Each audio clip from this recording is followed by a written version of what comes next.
नमस्कार दोस्तों, कैसे हैं आप सब। आप सभी का स्वागत है आपके अपने YouTube चैनल पर। और आज की हमारी कहानी शुरू करने से पहले जो भी चैनल पर पहली बार आए हैं या जिसने भी अभी तक चैनल को सब्सक्राइब नहीं किया है तो जल्दी से जाकर चैनल को सब्सक्राइब करें और घंटी का बटन दबाकर ऑल का आइकन जरूर प्रेस कर लें ताकि हमारी कहानियों की नोटिफिकेशन आप तक सबसे पहले पहुँचती रहे और आप हमारी कहानियों का आनंद उठाते रहें। दोस्तों, अगर आपको हमारी कहानियाँ अच्छी लगती हैं, लाइक शेयर और कमेंट्स करना ना भूलें ताकि हमारा भी हौसला बढ़ता रहे और हम आपके लिए ऐसे ही नई नई कहानियाँ लेकर आते रहें। तो चलिए शुरू करते हैं आज की एक और बेहतरीन कहानी। बड़ी बहू ने सास के कमरे में झांक कर देखा तो सास अंधेरे कमरे की खिड़की से आती हुई रोशनी में साड़ी के पल्लू की आड़ में छुपाकर कुछ गिन रही थी। बड़ी बहू तुरंत ही अंदर आ गई, तपाक से बोली, अरे अम्मा, क्या छुपा रही हो। बुजुर्ग सास सहम गई। पैसों को मुट्ठी में बंद कर लिया, लेकिन ज़्यादा होने की वजह से नोट मुट्ठी से बाहर झांक रहे थे। बहू ने सास का हाथ जोर से पकड़ा और पैसों को लगभग छीनते हुए बोली, अरे वाह अम्मा, तुमने तो बहुत सारे नोट जमा किए हैं।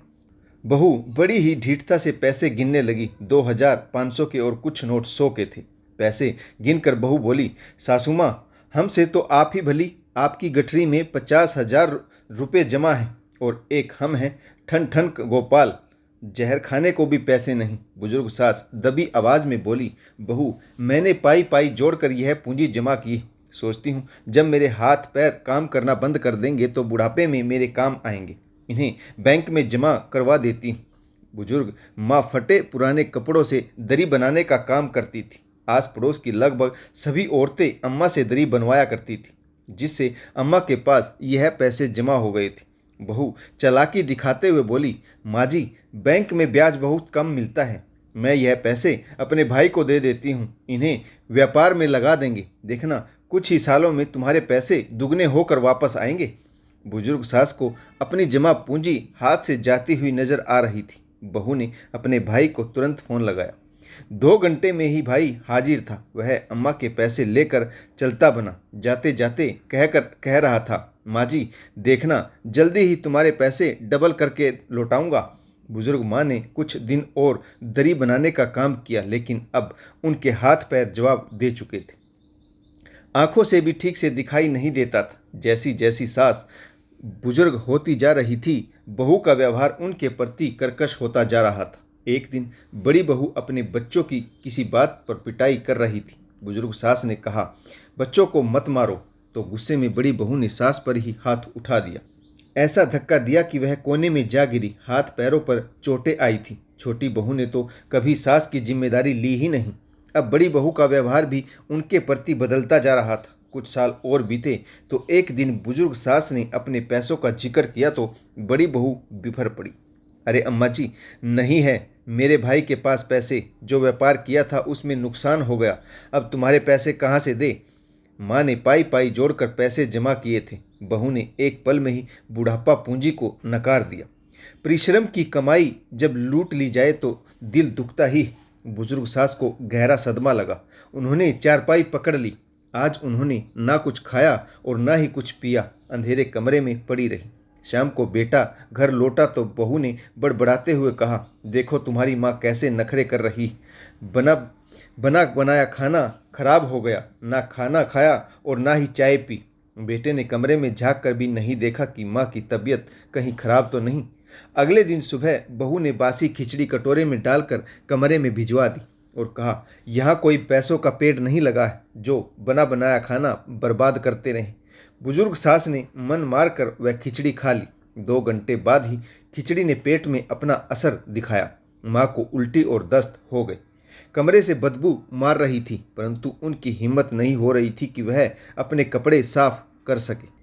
दोपहर को नगर पालिका का पानी आया तो बुजुर्ग माँ नल के नीचे बैठ गई।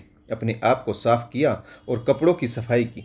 एक तो बुढ़ापा, ऊपर से पेट खराब। बुजुर्ग माँ बार बार कपड़े गंदे कर रही थी, परंतु अब उनकी हिम्मत जवाब दे गई थी। बहू दूर से ही नाक सिकोड़ रही थी। उसने सास का ना हालचाल पूछा और ना ही खाने पीने को कुछ दिया। भूखी प्यासी बीमार बुजुर्ग माँ का शरीर जवाब दे गया। शाम होते होते बुखार से देह तपने लगी। शाम को बेटा दफ्तर से लौटा तो बहू ने कहा, देखो तुम्हारी माँ मेरी बनाई हुई खिचड़ी दलिया तो खाती नहीं, लगता है किसी से समोसे मंगवा कर खाए, तभी तो पेट खराब हो गया। बुढ़ापे में भी इनकी जीभ नहीं रुकती। बेटे ने कमरे की तरफ रुख किया। बदबू मार रही थी। उल्टे पांव वापस लौट गया। थोड़ी देर में डॉक्टर हाजिर था। उसने बदहजमी बताई। डॉक्टर ने दवाई दी। अगले 2 दिन ऐसे ही चलता रहा। बेटे ने आकर हालचाल भी नहीं पूछा। अम्मा की तबीयत धीरे धीरे सुधरने लगी। बहू, बेटा और पोता पोती माँ के कमरे के आगे से नाक सिकोड़ कर निकलते थे। कुछ दिन में माँ पहले की तरह स्वस्थ हो गई। अब पैसे के लिए कोई मर तो नहीं सकता। झगड़े भी तो किससे। माँ ने अपने रूपों का जिक्र करना छोड़ दिया। एक दिन बड़ा बेटा माँ के पास आकर बोला, माँ, मैं सोच रहा हूँ तुम्हें हरिद्वार गंगा स्नान कराने ले चलूँ।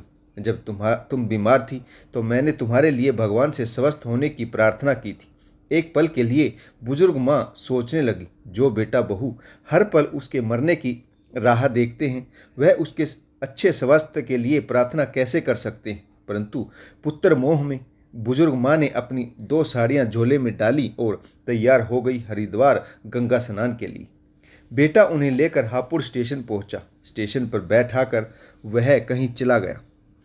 बुजुर्ग माँ 4 घंटे तक बेटे का इंतजार करती रही। फिर वह आया। कह रहा था, टिकट लेने में देर लग गई। बहुत लंबी लाइन थी। उसने माँ को चाय और बिस्किट खिलाए। फिर वह बुजुर्ग माँ को लेकर हरिद्वार पहुंचा। तब तक दोपहर हो चुकी थी। उसने माँ को एक मंदिर परिसर में बिठाया और कहा, माँ, मैं ठहरने के लिए कमरे का इंतजाम करने जा रहा हूँ। तुम यहाँ से कहीं मत जाना।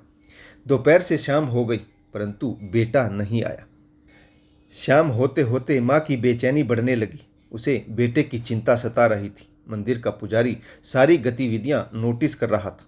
काफ़ी देर तक जब बेटा नहीं लौटा तो मंदिर का पुजारी बुजुर्ग माँ के पास आकर बोला, माताजी, अब आपका बेटा नहीं आएगा। आप कहें तो मैं पास ही के एक वृद्धा आश्रम में आपके रहने की व्यवस्था कर देता हूँ।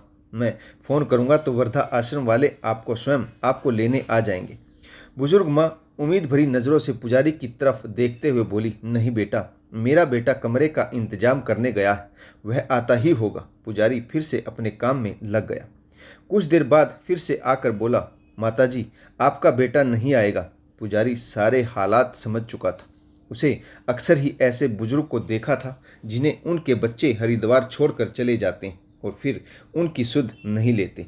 ऐसी कई बुजुर्ग को स्वयं पुजारी ने ही वृद्धा आश्रम में रखवाया था। बार बार आग्रह करने पर बुजुर्ग माँ ने अपनी साड़ी के पल्लू से एक पर्ची निकाली और पुजारी को देते हुए बोली, बेटा, इस पर्ची पर 2 नंबर लिखें, कोई एक नंबर मिला दो। यह मेरे बेटे और बहू का फ़ोन नंबर है, जो आते समय मैंने अपनी पोती से लिखवा लिए थे। पुजारी ने अपने फ़ोन से नंबर मिलाया। इत्तेफाक से लाइन पर बहू थी। पुजारी ने कहा, लो माताजी, बात करो। बुजुर्ग माँ ने चिंतित होते हुए बहू से पूछा, बहू, राकेश मुझे यहाँ मंदिर परिसर में बैठा कर गया था, अभी तक नहीं लौटा। तू उसे फ़ोन करके जरा पता तो कर, वह कहाँ गया है। मुझे उसकी चिंता हो रही। बहू कर्कश आवाज़ में बोली, तुम्हारा बेटा सही सलामत घर पहुँच गया है अम्मा। अब हम पर एक मेहरबानी और कर दो, तुम पहाड़ों से गिरकर मर जाना या गंगा मैया में डुबकी लगा लेना, परंतु घर वापस मत आना। बहू के शब्द बाणों से बुजुर्ग माँ को गहरा सदमा लगा। वह अपनी गठरी समेटकर मंदिर परिसर के से उठकर चल पड़ी। पुजारी आवाज़ लगाता रहा, माताजी, माताजी, सूरज डूबने को है, कहाँ जाओगी, क्या खाओगी। परंतु माँ तो जैसी गूंगी और बहरी हो गई थी। मंदिर की चौखट से बाहर 2 कदम ही बढ़ाए थे कि माँ देखते ही देखते गिर पड़ी। उधर सूरज डूब रहा था, दूसरी तरफ माँ की सांसें डूब गई। पुजारी दौड़कर बुजुर्ग माता जी के पास पहुंचा। उनका सिर अपने घुटनों में रखा अंतिम सांस लेते हुए बुजुर्ग माँ पुजारी को आशीर्वाद दे रही थी, बेटा, तुम हमेशा खुश रहो। देखते ही देखते वहाँ पर भीड़ जमा हो गई।